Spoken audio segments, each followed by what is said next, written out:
যদি 1981 সালে নিহত না হয়ে 75-এ নিহত হতেন, তাহলে বাংলাদেশ হয় লাইবেরিয়া, দাঁড়িয়ে আছেন পোশাক পরা, স্যুট পরা, তার পাশের সঙ্গে দাঁড়িয়ে আছে, দেখবেন প্রেসিডেন্ট জিয়া দাঁড়িয়ে আছে। এবার উনি দেখছেন যে মন্ত্রীরা কে কখন আসছে, তিনি সফল হবেন। প্রেসিডেন্ট শহীদ জিয়া রহমান সাহেবের সম্পর্কে কথা বলা এবং সেটা আবার মাহবুবুল্লাহ ভাইয়ের পরে বলা, এটা খুব কঠিন কাজ। আমি যেটুকু বুঝি তার প্রতিষ্ঠিত দলের একজন কর্মী হিসেবে, যে এটা আমার মাহফুজুল্লাহর বইয়ের, আপনার নিশ্চয়ই অনেকেই মাহফুজুল্লাহর প্রেসিডেন্ট জিয়া রহমানের উপরে যে লেখা বইটা, তার বায়োগ্রাফি, এটা অনেকে হয়তো পড়েছেন, অনেকে হয়তো পড়েননি। যদি না পড়ে থাকেন, আমি অনুরোধ করব যে প্রয়াত সাংবাদিক মাহফুজুল্লাহর বইটা আপনারা পড়বেন। তাহলে এই কিছুক্ষণ আগে বলা হয় যে তার সম্পর্কে রিসার্চ করা হয়নি। রিসার্চ করে একটা বই প্রায় 4 বছর ধরে মাহফুজুল্লাহ এই বইটি লিখেছেন, এবং আমার বিশ্বাস এই বইটি যদি আপনারা পড়েন, তাহলে শহীদ প্রেসিডেন্ট জিয়া রহমান সাহেব সম্পর্কে আপনাদের পরিষ্কার একটা ধারণা জানবেন। পুরোটা পাবেন না, কিন্তু ধারণাটা পাবেন। সত্যিকার অর্থে একজন ক্ষণজন্মা দেশপ্রেমিক মানুষ, যার জীবনের যতটুকু বেঁচে ছিলেন, কাজ করার সময় থেকে তিনি পুরোটাই দেশের জন্য, মানুষের জন্য করতে চেয়েছেন। তিনি সেনাবাহিনীতে গেছেন সেই দেশকেই সার্ভ করার জন্য, তারপর বিদ্রোহ করেছেন, স্বাধীনতার ঘোষণা করেছেন, সেটাও তার মানুষের জন্যই। এবং পরবর্তীকালে যুদ্ধ করে দেশ স্বাধীন করার পরে যখন জনগণ তাকে সুযোগ দিয়েছে, ওই সুযোগটুকু তিনি কাজে লাগিয়েছেন তার মানুষের জন্যই। এখানে তাকে রাষ্ট্র নির্মাতা বলেছেন অনেকে, অত্যন্ত সত্য কথা। সত্যিকার অর্থেই তিনি এত অল্প সময়ের মধ্যে এত কাজ কি করে করা সম্ভব, আমি অন্তত কনসিভ করতে পারি না। তিনি একাধারে দেশের সমস্ত ব্রিলিয়ান্ট ট্যালেন্টেড লোকগুলোকে একখানে করেছেন। তিনি প্রথম যে ক্যাবিনেটটা করেন, এটাকে এখনো বলা হয় দ্য গ্যালাক্সি অফ ইন্টেলেকচুয়ালস। এবং এটা আপনি যদি দেখেন তার ক্যাবিনেটের মেম্বার কারা ছিলেন, দেশের সর্বশ্রেষ্ঠ মানুষেরা সেদিন তার ক্যাবিনেটে ছিলেন। সেই আবুল ফজল থেকে শুরু করে একেবারে আপনার ইকবাল মাহমুদ পর্যন্ত সবাই তার ক্যাবিনেটে ছিলেন। কারণ তিনি জানতেন যে এই মানুষগুলো যারা জ্ঞানী, যারা সবচেয়ে বেশি জানবে, বিশেষজ্ঞ, তাদেরকে নিয়ে আমি যদি ক্যাবিনেট করতে পারি, দেশটাকে আমি সামনের দিকে এগিয়ে নিয়ে যেতে পারবো। এবং এত অল্প সময়ের মধ্যে আপনার কৃষি, শিল্প, অর্থনীতি, সাহিত্য, সংস্কৃতি সবখানেই নজর দিয়েছেন। মাহফুজুল্লাহর ওই বইতে আপনার তৎকালীন অ্যাম্বাসেডর উইলিয়াম বি মাইনাম, তার একটা আপনার ছোট্ট একটা কমেন্ট আছে। এই কমেন্টটা হচ্ছে যে শহীদ প্রেসিডেন্ট জিয়া রহমান যদি 1981 সালে নিহত না হয়ে 75-এ নিহত হতেন, তাহলে বাংলাদেশ হয় লাইবেরিয়া না হয় আফগানিস্তানের মতো একটা ফেইল্ড স্টেট হয়ে যেত। কথাটা যে কত বড় সত্য তা আমরা যারা ওই সময় আছি, আমাদের মাহবুবুল্লাহ ভাই অর্থনীতিবিদ আছেন, তারা খুব ভালো করে জানেন যে একেবারে ধ্বংসপ্রাপ্ত একটা অর্থনীতি। এমনকি আপনার তৎকালীন শেখ মুজিবুর রহমানের সামনে বসে তৎকালীন অর্থনীতি সমিতির সভাপতি ডক্টর মুজাহিরুল হক, মজার হক, তিনি বলছেন শেখ মুজিবের সামনে বসেই যে বাংলাদেশের অর্থনীতি অতি দ্রুত গতিতে রসাতলে যাচ্ছে। সেই রসাতলে যাওয়া অর্থনীতিকে জিয়া রহমান টেনে তুলেছিলেন। এবং আপনারা জানেন সবাই হেনরি কিসিঞ্জারের সেই বিখ্যাত উক্তিটা, বারবার আমি এই জন্য বলি যে হেনরি কিসিঞ্জারের উক্তিটা ছিল কি যে বটমলেস বাস্কেট, একটা ব্যর্থ হয়ে যাওয়া রাষ্ট্র। সেটাকে আবার এই শহীদ প্রেসিডেন্ট জিয়া রহমানই তার যোগ্যতা, তার নেতৃত্ব, তার দূরদৃষ্টি সবকিছু দিয়ে তিনি একটা সম্ভাবনাময় একটা রাষ্ট্রে পরিণত করেছিলেন। মাহফুজুল্লাহ সাহেবের ওই বইয়ের মধ্যে আপনি দেখবেন যে কিভাবে তিনি পশ্চিমা বিশ্ব, চীন, ভারত, রাশিয়া সকলের সঙ্গে সম্পর্ক তৈরি করছেন। এখানে বইটি আছে, আপনার পররাষ্ট্র বিষয়ে কিছুটা আলোকপাত আছে আজকে প্রকাশিত বইগুলোর মধ্যে। তিনি কিভাবে সেটাকে তিনি কাজে লাগানোর চেষ্টা করছেন সম্পর্কগুলোকে। কিভাবে ভিন্ন মতের মানুষকে কাছে টেনে আনার চেষ্টা করেছেন।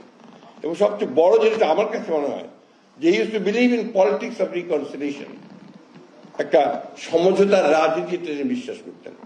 যার ফলে আপনারা দেখুন 1979 না প্রথম পার্লামেন্ট, 79 সালে, হ্যাঁ, এই 79 সালে যে পার্লামেন্টে আপনার যেটা প্রথম নির্বাচন হলো, সেই নির্বাচন দেখেন কারা আসলো। একদিকে আসলো আওয়ামী লীগের প্রায় 39 জন, আওয়ামী লীগ আসলো 39 জন, আইডিএল ইসলামিক ডেমোক্রেটিক লীগ অর্থাৎ যেটা জামাত ইসলাম, সে সময় যেহেতু জামাত ইসলামের নামে রাজনীতি করতে পারছিল না, তখন মৌলানা আব্দুর রহিম সাহেবের নেতৃত্বে আইডিএল তৈরি হয়েছিল। সেই আইডিএল এর তখন অনেক কয়জন এসেছিলেন, বোধহয় আমার ঠিক সংখ্যাটা মনে নাই কত হতো আব্দুল ভাই, আমার সংখ্যাটা মনে কি অনেক কয়েকজন এসেছিলেন। অন্যদিকে বিএনপিতে যারা আসলেন তারা হচ্ছেন চারদিক থেকে আসা একটা আপনার সব রাজনৈতিক নেতারা আসলেন। আবার মুসলিম লীগের সবুর খান আসলেন, একদম বামদের মধ্যে থেকে সুরজিৎ সেনগুপ্ত, রাশেদ খান মেনন, আপনার আরো দু একজন, মোহাম্মদ তোহা, মুজফর সাহেব, প্রফেসর মুজফর সাহেব, তারা সব আসলেন। অর্থাৎ পার্লামেন্টটা এমন হলো যে পার্লামেন্টে আপনার সব মতবাদের লোকরা এসে এখানে। এই পার্লামেন্টের প্রসিডিংস যদি আপনি দেখেন, আপনি দেখবেন যে কি ধরনের একটা পার্লামেন্ট চলছে, যেখানে পাণ্ডিত্য, বিদ্যা, জ্ঞানের সমাহার হয়ে গেছে। আমি আপনাদের বলি, যেদিন আপনার প্রেসিডেন্ট জিয়াউর রহমান সাহেব ইন্তেকাল করলেন, শহীদ হয়ে গেলেন, তার কয়েকদিন পরে যখন পার্লামেন্টের সেশন বসলো, তো ওইখানে আপনার যখন বক্তারা বিভিন্ন দলের গ্রুপের বক্তারা যখন বক্তব্য রাখছেন, তার মধ্যে প্রফেসর মুজাফফর নেপেল তিনি যখন বক্তব্য রাখছিলেন, আমার কয়েকটা কথা তখন মনে আছে, কারণ আমি তখন আমাদের উপপ্রধানমন্ত্রী ওই সময় আপনার উপপ্রধানমন্ত্রী এসএম আলী ইদ্রিস সাহেবের সঙ্গে কাজ করছিলাম। তো প্রফেসর মুজাফফর বলছেন যে মানুষ দুই ভাবে নেতা হয়, একটা হচ্ছে জন্মগত হবে, আরেকটি হচ্ছে শেখে। তিনি বলছেন জিয়াউর রহমান জন্মগত ভাবে নেতা ছিলেন এবং সেইভাবেই তার জন্মের পর থেকে যে নেতৃত্বের প্রমাণ দিতে শুরু করেছেন। এই বিষয়গুলো আমাদের সকলের আপনার বোঝা উচিত। আপনারা দেখবেন যদি এই বইগুলো পড়েন, আর ওই মাহফুজুলের বই পড়েন, দেখবেন প্রতিটি ক্ষেত্রে, প্রতিটি রাত্রে একটা দিনও যায়নি যখন তিনি আপনার কাজ করেননি। তার সততার ব্যাপার ঘটে তো কিংবদন্তির মতোই, একেবারে কিংবদন্তির মতো তার সততার গল্প। এত কাছের লোককেও তিনি আপনার কাছে ভেটে দিতেন না, কারণ তিনি মনে করতেন যে সেখানে স্বজন প্রীতি দেখাবে, এবং আপনার দুর্নীতির গন্ধ যেখানে পেতেন সেখানে তিনি সাথে সাথে আক্রমণ করতেন। একবার হঠাৎ করে আমাদের তৎকালীন উপপ্রধানমন্ত্রী ডক্টর বাড়ি, আপনার অ্যাডভোকেট বাড়ি এসএম আলী ইদ্রিস সাহেব, তিনি আমাকে বললেন যে তুমি একটু চট করে চলে আসতো সন্ধ্যায়, প্রেসিডেন্ট সাহেব আজকে আসবেন। কেন হঠাৎ? বলছে উনি বলেছেন এক কাপ চা খাবেন। তা আমি গেলাম সন্ধ্যায়, আমার বাসায় গিয়ে সব রেডি টেডি করা হয়েছে। তো প্রেসিডেন্ট ঠিক সন্ধ্যার পর মাগরিবের নামাজে পরে চলে আসলেন, সঙ্গে আমাদের নেত্রী দেশনেত্রী বেগম খালেদা জিয়া। তিনি এসে কোনো কথা বলে সোজা টকটক করে উপরে উঠে গেলেন। ওনার চলাটাই ছিল এরকম আর কি, একেবারে খুব দ্রুত সবকিছু হাঁটতেন। চলে গেলেন তো নিচে আপনার অফিস রুমে ওনার এডিসি বসলেন আর আমি বসলাম। টাইমটা কি হঠাৎ করে প্রেসিডেন্ট সাহেব এটা কি শুরু করছেন? তুমি কি আপনি বুঝলেন না? উনি বাড়িতে গিয়ে দেখবেন যে তার মন্ত্রীদের জীবনযাত্রার মান কিরকম, অর্থাৎ কে কত টাকা চুরি করেছে না করেছে সেটাও বোঝা যাবে, আর সেই সময় কারা সব জীবনযাপন করছে সেটাও বোঝা যাবে। জিয়াউর রহমান। একদিন দেখলাম যে সকালে আপনার সেক্রেটারিয়েটের গেটে খুবই আপনার পুলিশ টুলিশ মিলিটারি আপনার অনেকেই দেখা যাচ্ছে।